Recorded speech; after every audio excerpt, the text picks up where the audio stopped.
Welcome back to the deep dive. We've really been on quite a journey through attachment theory, haven't we? Hmm. Building all the way from Bowlby and Ainsworth, right up to Dr. Patricia Crittenden's, well, frankly, revolutionary dynamic-maturational model, the DMM. Absolutely. It feels like we've gone from understanding that basic drive for survival, attachment as safety seeking, Hmm. to seeing how these individual patterns, even the ones that look really challenging from the outside, are actually these incredibly sophisticated self-protective strategies against what someone perceives as danger. Exactly. And we spend a good chunk of time, especially in parts 8 and 9, exploring how the DMM really shifts that focus. It's not just about secure versus insecure. No, not at all. It's about digging into the intricate ways the brain processes information, whether it's coming from the body, somatic, Yeah. or cognitive, like cause and effect thinking, or that immediate gut feeling, the effective information. And how the brain transforms that information, right? All in this constant effort to predict danger and figure out how to stay safe. Precisely. And last time, we really got into the weeds, mapping out those specific DM patterns, the ABC strategies, but also those more complex variations, things like compulsive caregiving or feigned helplessness, or even that externally assembled self we touched on. And we kept coming back to this core idea. It's not about putting people in boxes. It's dynamic. It changes with maturity. It's deeply tied to relationships and culture. So if you've been following along, you've got a really solid grasp of the what and the how. Yeah, the framework is pretty well established now. So Okay. today we pivot. We take all this incredible knowledge and ask, so what? What does this actually mean in practice? Our mission for this deep dive is to really illuminate the profound clinical implications and the practical applications of the DMM. That's the goal. We want to explore how this lens, which is really quite compassionate and very functional, how it fundamentally changes the way we approach therapy, the way we understand human adaptation, really. We want to show why someone might have developed certain coping mechanisms, even difficult ones, and crucially, how the DMM gives us, well, concrete targets for helping people. Things that focus on that core information processing, not just trying to tweak behaviors on the surface. Right. It's about fostering real flexibility, real transformation from the inside out. Okay, so if you're ready to unpack the DMM in action, let's jump right in. And maybe the best place to start to really kick us off is with a core philosophical shift Crittenden introduces about the goal of therapy. She says something that might sound pretty startling at first. Attachment is not about security. It is about surviving danger. It really does stop you in your tracks, doesn't it? Because we're so conditioned, I suppose, to think of secure attachment as the gold standard, the thing everyone should aim for. Yeah, like the default healthy state. Exactly. But Crittenden's point is, well, the real test of the attachment system, its fundamental purpose, only really comes into play when there's an actual threat. She puts it quite bluntly. Everybody survives security. No trick to it. The patently crazy survive it. So she's saying the system is designed for danger. In essence, yes. A system built for survival isn't really being tested or even properly observed if there's no danger to survive. It's like testing a lifeboat on dry land. You only see what it can really do when it hits the water, especially rough water. Okay, that makes sense. So if someone's in a perfectly safe, predictable, nurturing place, their attachment system isn't really activated in its core protective function. The survival part only shows up when things get tough. Precisely. And this is huge because it completely reframes how we view behaviors we might otherwise label as problematic or maladaptive. Crittenden sees them not as failures, but as ingenious, even highly adaptive self-protective responses that are developed for very specific, often dangerous situations. Ingenious, that's a powerful word. It shifts the whole therapeutic question then. Instead of asking, is this person securely attached or is this behavior bad? Right. The DMM prompts us to ask something more like, does this strategy, whatever it looks like, actually help this person survive and cope within their specific reality, given their history? It demands empathy, and it demands looking at the history, the context. That feels so much more, well, compassionate and functional. Yeah. It implies we shouldn't just rush in trying to eliminate a protective strategy if maybe it's still doing a necessary job in an environment that is still dangerous for that person. Exactly. You don't try to take away someone's shield while they're still under fire. The first step is understanding its context, its utility. Then, maybe later, if the environment changes or the strategy itself starts causing new problems, you explore its limits or unintended consequences. But first, understand why it's there. Okay. And that leads us neatly into another cornerstone of DMM clinical thinking, doesn't it? the idea that the real target for change isn't just behavior. Absolutely. This is one of Crittenden's crucial clinical pearls. Worry less about changing behavior and more about changing the way the patient's mind understands information. Yeah, that's deep. Yeah. Because it suggests behavior is just the tip of the iceberg, right? Right. The visible symptom of a much deeper internal process. That's a great way to put it. Like painting over a crack in the wall, it doesn't fix the underlying structural issue. Crittenden argues that all behavior is just the output of the brain constantly organizing incoming information.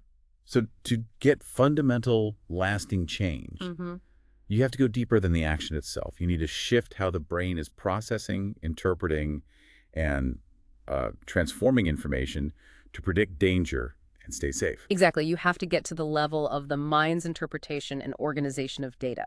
Otherwise, the old patterns, the old ways of seeing and responding, they'll just keep coming back, especially under stress. And this ties right back to those core DMM concepts we explored before, the different types of information the brain uses. There's the body stuff, the somatic. Right, that gut feeling, the tightness in your chest. Then the cognitive learning from consequences, cause and effect. Yeah, the logical, sequential, understandable. And the effective, that quick, almost primal emotional read on a situation. And crucially, how the brain can transform this raw information, maybe generalizing one bad experience to mean everything is bad, or denying painful truths, or twisting facts, or even, in extreme cases, creating delusions.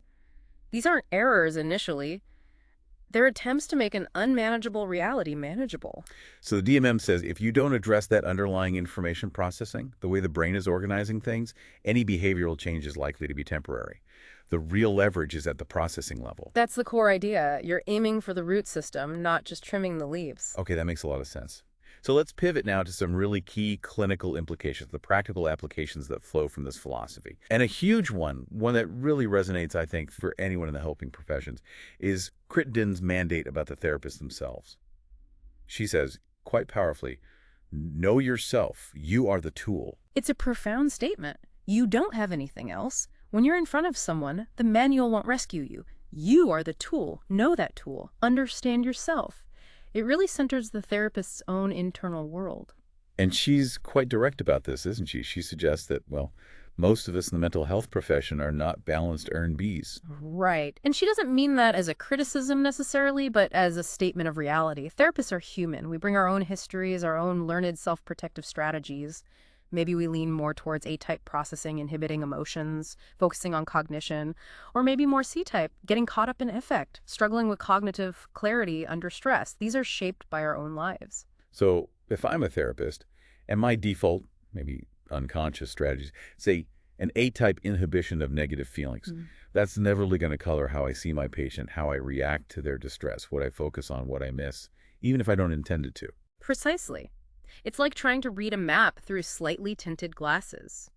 Crittenden emphasizes that without this deep self-knowledge, understanding your own biases, your triggers, your default ways of processing information and emotion, you simply cannot effectively regulate their behavior for the needs of the patient, or ethically and safely use themselves as a therapeutic instrument. Wow.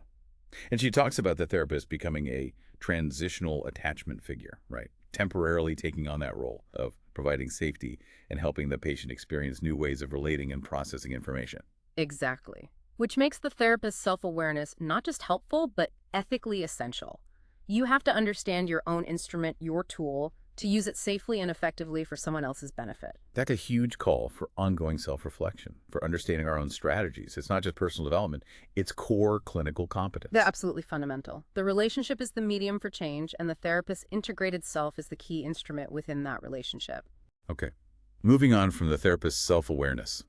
Another really strong emphasis in the DMM is the importance of involving parents or caregivers in child therapy. Yes, this is critical.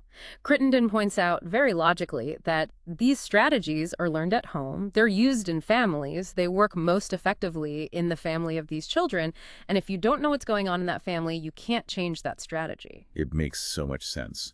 Trying to change a child's behavior in a 1-hour therapy session, completely isolated from the family system where that behavior developed and probably still serves a function, it seems, well, almost futile sometimes. It's often incredibly difficult, especially for what she terms the school-age strategies. Think about the C5 punitive pattern, the child who uses coercion or defiance to control situations, or the C6 seductive strategy, using charm or manipulation or feigned weakness. These behaviors might cause problems at school, but they often work really well at home to manage difficult family dynamics. They're functional in that primary context. So, trying to treat just the child often fails because the behavior is still being reinforced or is still necessary within the family. You really need, as she says, parents who are willing to change with you. Exactly. Without that, the child's motivation for deep change isn't really there because the strategy is still meeting a survival need, however imperfectly, in their main environment. So what's the approach then, especially with school-aged kids where the parents might not be ready or able to engage in change? The approach often shifts. It's less about forcing immediate behavioral change and more about fostering what Crittenden calls concrete reflective thinking. You gently help the child start to see their strategies in context. How does that work? Like, what would you say? You might guide them to recognize something like, you know how when you get really bossy with mom when she seems stressed out? That seems to work, doesn't it? It gets her attention, maybe she gives in.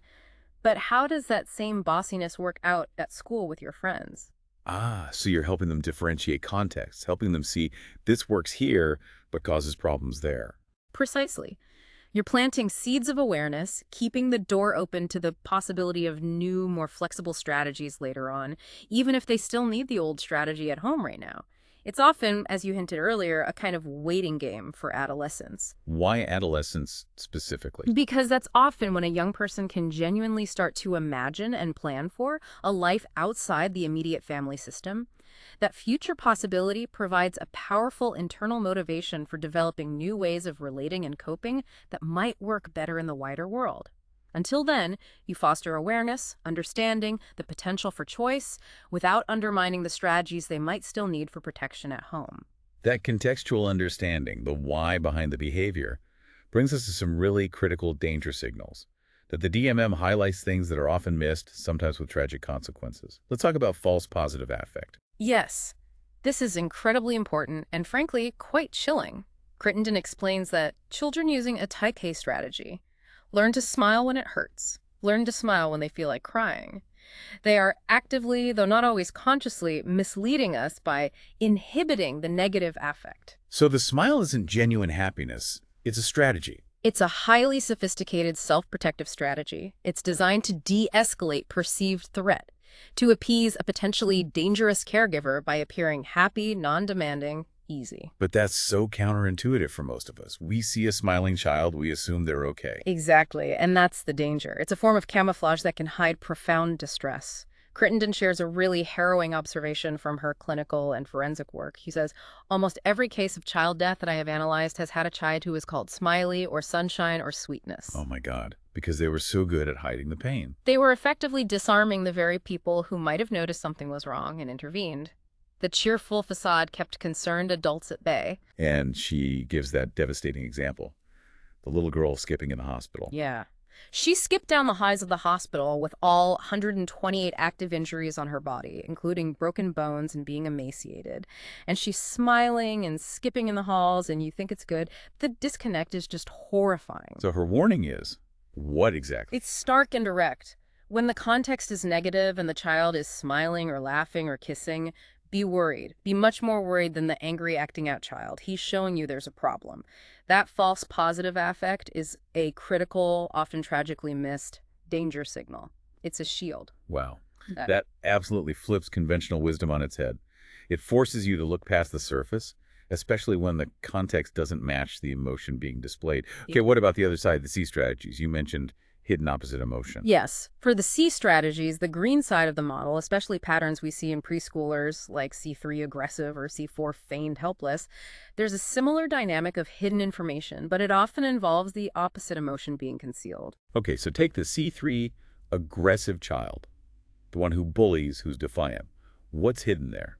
Crittenden's clinical twirl here is, you should not be treating his anger, you should be treating his hidden fearfulness. The aggression, the outward display of power and hostility is very often a defense, a posture against overwhelming, terrifying, underlying feel that the child cannot show or maybe even consciously feel. So the anger is like a protective shell around a core of fear. Exactly. It's a way to push threats away, to seem dangerous when you feel incredibly vulnerable. And the C4, feigned helpless child. The one who seems perpetually fragile, maybe has lots of unexplained physical complaints. What are they hiding? For that child, the warning is, if you work on the feigned helplessness and do not address the inhibited rage, fury that this child feels, Yeah. you won't find the problem. This presentation of helplessness, of needing constant care, often masks a deep, unexpressed rage, usually stemming from feeling powerless, unseen, or exploited. So helplessness hides fury, just as aggression hides fear. Both involve this splitting process. Yes. In both C3 and C4, the child is essentially splitting their emotional experience. They meticulously display one-side aggression or helplessness while intensely suppressing and hiding its powerful opposite, fear or rage. So the therapist's job, using the DMM lens, is to look beyond the presenting behavior, to actively seek out the part that isn't readily visible, to find that hidden opposite emotion. Precisely. To understand the whole picture, you have to see both the displayed strategy and the hidden feeling it's defending against. Only then can you really understand the child's internal world and help them move towards integration, towards being able to feel and express a wider range of emotions safely. Which leads us nicely, I think, to the DMM's developmental ideal, the mature B, or the earned B. Yeah. And this isn't just about feeling secure in the traditional sense, is it? No, it's far more dynamic and, frankly, more realistic. The DMM ideal, the mature B, isn't defined by a constant state of safety or bliss. It's defined by flexibility. It's the ability to consciously recognize and use all the different ways of processing and transforming information, even deception, inhibition, exaggeration when the context requires it for survival or effective functioning. And this is key, without getting stuck there. Exactly, without getting stuck. It's having the full repertoire of human strategies available, being able to choose the appropriate one for the situation, and crucially, being able to return to open, integrated, truthful communication when safety allows. So it's not about being naive or always transparent. It's about having strategic capability and the ability to be authentic. Precisely. Crittenden uses herself as an example, knowing how to use deception if she's in a dangerous corner, but being able to consciously shift back to normative, straightforward interaction once the perceived danger passes. It's about conscious choice, not automatic reaction. That sounds like true resilience. The ability to adapt effectively to threat without being permanently defined or distorted by that adaptation. And the core insight here is huge. A mature bee, unlike an infant bee, does not require safety. They require a clear mind. That statement really lands, doesn't it? It shifts the focus from controlling the external environment to cultivating internal clarity and freedom. And she uses Nelson Mandela as this incredible example. Yes, someone who could grow up in danger and spend much of his adulthood in prison, and come out balanced and mature as a bee because his mind is freed from his developmental past.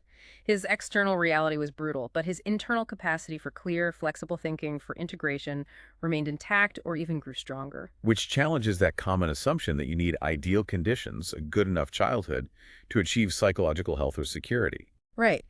If perfect external safety were the prerequisite, then, as she points out, we have condemned most of the world to not being balanced and psychologically secure. The DMM offers a more hopeful path, that internal integration and flexibility are possible, even when external circumstances are incredibly difficult. It really puts the power back inside the individual in a way.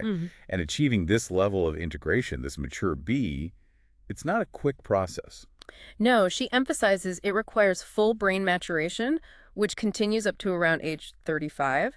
That extended time frame allows for the development of the cognitive and emotional complexity, the nuance, the foresight, and the conscious choice that really characterize the mature bee state. Okay, so that's the ideal. Now, how does the DMM actually approach assessment and classification in practice? It avoids those simple boxes like A, B, C, D. It does. Instead, it uses two continuous dimensions to map out individual differences. This gives a much more nuanced picture than traditional categories. What's the first dimension? The first is the horizontal dimension. This basically maps the primary source of information someone relies on. On one side, the A or blue side, people lean heavily on temporal consequences. Meaning logic, cause and effect. Exactly. Observable actions, predictable outcomes, cognitive analysis. If I do X, Y will likely happen. Very fact-oriented. And the other side, the C or green side? They rely primarily on feelings, strong visceral sensations, intense emotions, that immediate effective read of a situation. Gut reactions are paramount. And the balanced person, the B, integrates both. Ideally, yes. Someone near the B at the top can flexibly use and weigh both cognitive analysis and affective signals. But as you move out towards the extremes on either side, people become more reliant on just one type of information and systematically start to exclude or distort the other. Extreme A's minimize effect. Extreme C's often minimize or dismiss logical consequences. They get stuck using only half the data stream, essentially. Yeah. Okay, what's the second dimension? The second is the vertical dimension, and this relates to the degree of transformation of information. How much does someone alter, distort, or transform the raw data coming in from the world? So at the top, near B, you have true untransformed information. What you see and feel accurately predicts reality. Right. And as you move down towards the bottom edges of the circle, the information becomes increasingly transformed. This involves things like generalizing, falsifying facts, denying reality, or at the very bottom, creating outright delusions. But crucially, these transformations aren't just random errors. They're learned. Yes. Individuals learn, often through harsh experience, that in their specific dangerous environment, the transformed information actually predicts danger better than the untransformed information. The distortion becomes adaptive for survival in that context. Can you give an example of that? How transformed info predicts better? Sure. Think back to the false positive affect. If someone grew up with a caregiver who only became angry or punitive when the child showed distress, but stayed calm if the child looked happy, that child learns that the tight little smile, transformed affect, predicts safety, while genuine tears, untransformed affect, predict danger. To survive, you learn to predict the opposite of what you see in terms of expressed emotion. The transformation is key to accurate prediction in that system. Wow. Okay, so these two dimensions, source of information and degree of transformation, give you a really rich dynamic map. It's not just what strategy someone uses, but how they process information and why it makes sense from their perspective. Much more useful clinically than just a label. Absolutely. It guides understanding and intervention much more effectively. Now, this brings us to some really important ethical considerations and systemic applications that Crittenden raises based on the DMM. And one of the most striking, maybe even disturbing points is about the A8 pattern, the externally assembled self. Yes, this is a deeply serious ethical concern for her. And her statement about it is incredibly stark. In 100% of the cases where I have seen it, we, the professionals, have created it. It's a huge claim. Yeah. A direct challenge to the helping professions. How does she say this happens? She argues it happens when a child, often a vulnerable child in the care system, is bounced between so many different caregivers' homes and so many different therapists. Each new person, each new placement provides different feedback, different labels, different expectations, different therapeutic jargon. And the child, trying desperately to adapt and connect in each new situation, ends up internalizing all these fragmented, often contradictory external views. They lose touch with their own internal signals, their own self-generated information. Their sense of self becomes literally assembled from these outside pieces. They might even describe their own feelings using the professional terms they've heard without any real internal connection to the experience. So they have no self-generated information and has only externally generated information, a completely fragmented identity built from the outside in. Exactly. It's a tragic outcome, and she calls it a sobering thought for anyone in the helping fields, because it highlights how fragmented, uncoordinated systems of care, even with the best intentions, can inadvertently cause profound harm to a child's developing sense of self. It's an iatrogenic pattern caused by the treatment system itself. That's incredibly powerful and disturbing. It really underscores the need for systemic thinking and coordinated care. Yeah. Now, related to the care system, Crittenden also have very strong views on evaluating foster parents based on her research and personal experience. Yes, she tells a compelling story about her doctoral students' research using the adult attachment interview with foster parents. The finding was consistent and striking. Every single one of the foster parents she studied had an unresolved loss of a family member in childhood. Not just loss, but unresolved childhood loss. And this finding apparently triggered a personal insight for Crittenden. A huge one, a lightning bolt, as she described it. She had been a foster parent herself years before, and her own sister had died when Crittenden was 20. Suddenly, connecting her experience to the research, she realized how her own unresolved grief had affected what I wanted for my foster children, the strategy I used to try to get it. She then found out her husband also had an unresolved childhood loss of his brother. Wow. So based on this convergence of research and personal reflection. She became a very strong advocate for evaluating potential foster parents equally to biological parents for unresolved losses. She argues it's crucial to understand all losses, past, current, even anticipated future losses, for everyone involved in a child's care network. Why is that so critical? Because, as the DMM perspective would suggest, unresolved law or trauma, especially from childhood, can profoundly shape a caregiver's capacity to provide consistent, attuned care and protection. It can unconsciously drive their behavior, affect their emotional availability, and influence their ability to be a secure base for a vulnerable child. It's about understanding the caregiver's own internal world. That makes perfect sense systemically. Okay, another interesting point she makes is about language. Her deliberate choice to use the word patient instead of client. Yes, and she's quite explicit about her reasoning. She says, "Client to me means that you're prepared to negotiate the services you get. But," she argues, "the people who need these services don't know what services they need. They're not prepared to negotiate." So client implies an equality in the transaction that might not actually exist, especially for those who are suffering deeply or mandated to treatment. Exactly. And then she contrasts it with patient, explaining, patient comes from the word to suffer. And that's what they are doing. They are suffering. So it's a choice rooted in compassion and acknowledging the reality of suffering and potential vulnerability. Yes.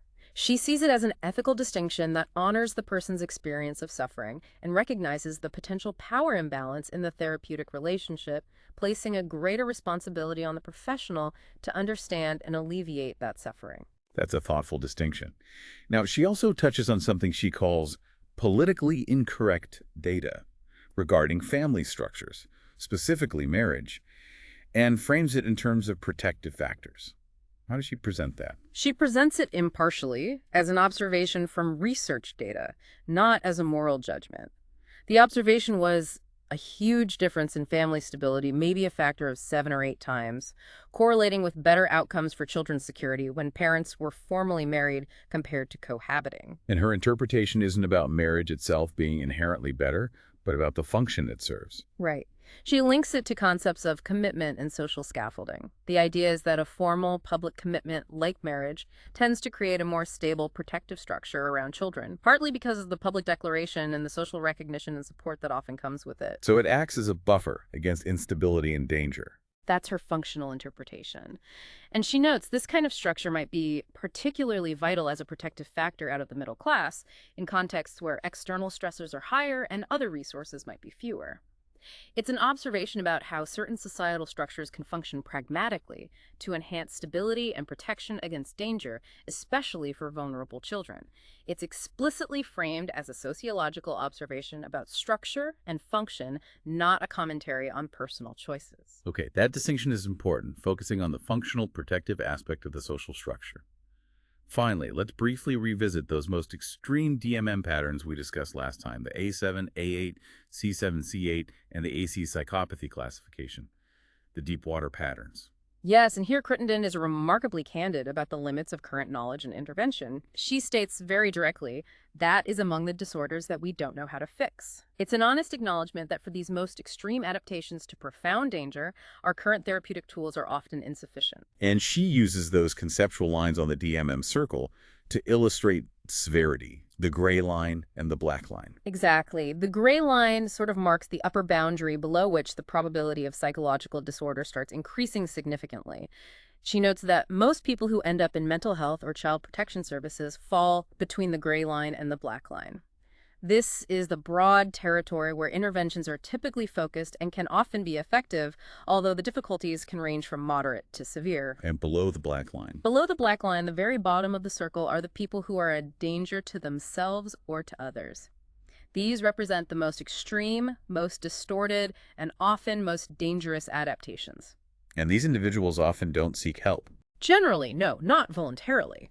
Their patterns, however destructive to others or even ultimately to themselves, feel necessary for survival within their profoundly distorted internal reality. Crittenden even observes that some might feel better when they are in an asylum, using that old word to convey a sense of refuge, asylum from some danger, often the danger they experienced in their original environments. These are individuals who fundamentally need protection, either from themselves or others need to be protected from them. It's a stark assessment, but again, reflects that unflinching honesty of the DMM about the full spectrum of human adaptation and the current boundaries of our ability to help. Right. It's about seeing clearly even when the picture is difficult. Realistic compassion, perhaps. Wow. Okay, we have covered an immense amount of ground today, this deep dive into the DMM's clinical side. It really provides such a powerful, and as you said, compassionate and functional way of looking at human adaptation, at these self-protective strategies, not just in therapy, but everywhere. It really does. And I think the core takeaway is that shift towards understanding why did this person develop this way of coping? Even if it looks problematic now, understanding its origins, its function, that's the key to fostering real growth, moving beyond judgment towards insight. Absolutely. And it gives such concrete targets for change, focusing on how the mind processes information, fostering flexibility there rather than just chasing surface behaviors. It feels like it gets to the root. Exactly. It aims for changing the internal operating system, which then naturally leads to more adaptive outward behavior over time. It offers a coherent, evidence-based path. So as we start to wrap up this part of our exploration, here's something for you, our listeners, to think about. A final provocative thought, maybe. Given everything we've discussed, the DMM's focus on flexibility, on understanding strategies as adaptive, the ethical dimensions, the focus on information processing, how might embracing this nuanced perspective change things for you? How might understanding why a behavior developed empower you to approach challenges in your own life, or when supporting others with perhaps greater compassion, deeper insight, and maybe even more effectiveness? It's a perspective shift that can ripple outwards, definitely, changing how you see adaptation, how you see potential, maybe even how you see yourself and your own history. Absolutely. Well, our journey into the dynamic maturational model, this DMM mega section, isn't over yet. We've just taken a deep dive into its clinical implications in this part 10. Please join us next time for part 11. We'll be looking at the current landscape of attachment theory, providing an overview and synthesis, bringing together all the threads from this entire attachment exploration into a cohesive whole. Yeah, we're looking forward to pulling it all together for you then. It's been quite the journey. See you next time.